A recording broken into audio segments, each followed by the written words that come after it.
We live in the age of infinite content. Everything we know about reality, community, and truth has changed. But what if the algorithm is rewriting the very rules of human connection? And what if your perception of freedom is just another product of design? Let's dive into the platform that's redefining identity, power, and time, YouTube. Welcome to YouTube, a chaotic, never-ending buffet of knowledge, memes, drama, and the occasional raccoon trying to steal someone's lunch. But have you ever stopped to think about the bigger picture? What does YouTube mean for humanity? Yep, we're getting philosophical about cat videos and conspiracy theories. Stay with me, it's worth it. So, here's the deal. YouTube isn't just a place to lose 3 hours watching people build pools in the jungle. It's a digital agora, a modern Greek marketplace of ideas, minus the togas. Everyone with Wi-Fi and a smartphone gets to join the global conversation. But there's a twist. This freedom of speech also means anything can be said, including harmful misinformation, hate speech, or those weird flat earth theories. It's like inviting everyone to the party and then realizing some people brought pineapple pizza and conspiracy Kool-Aid. Now let's talk identity. YouTube lets you be whoever you want, or at least a curated version of yourself. It's like Instagram's louder, more unfiltered cousin. Philosophers like Irving Goffman would call it life as a performance, but let's be real. Most of us are just winging it. Take creators like Nikki Tutorials. Coming out as transgender to millions wasn't just a personal moment, it was a global one. YouTube isn't just a stage, it's a whole dang theater where we figure out who we are one upload at a time. But here's the kicker. Does YouTube really give everyone a fair shot? Sure, it's democratized knowledge. Just ask anyone who's learned algebra from Khan Academy or history from Crash Course. But then there's the algorithm, that sneaky little gatekeeper that favors big-budget creators like MrBeast while smaller channels fight for crumbs. It's like a popularity contest, except the algorithm's the mean girl deciding who gets to sit at the lunch table. Speaking of the algorithm, let's talk truth.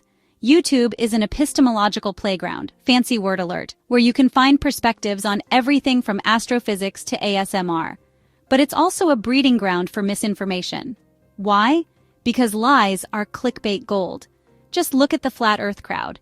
YouTube didn't invent their ideas, but it sure gave them a megaphone. Philosopher Lee McIntyre calls this the post-truth era, and honestly, he's not wrong. And let's not forget the ethics of it all. YouTube's recommendation algorithm is designed to keep you watching, whether it's cute puppies or a spiral of increasingly extreme content. Philosophically, this raises a big utilitarian question. Is it okay to prioritize engagement if it means leading people down rabbit holes of, say, harmful diet trends or conspiracy theories? Spoiler alert, it's not looking good for humanity here. But it's not all doom and gloom. YouTube has redefined community in ways no one could have imagined. From gamers uniting over Minecraft to fans rallying behind their favorite creators, it's proof that shared interests, not geography, define modern connection. Benedict Anderson called this imagined communities, but let's face it, he probably didn't imagine this.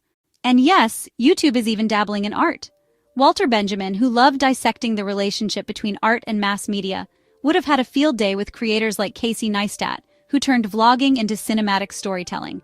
But not everyone's impressed. Some argue that viral trends like TikTok dances or prank videos stretch the definition of art to its absolute limit. Looking at you, Cinnamon Challenge. Then there's the power dynamic.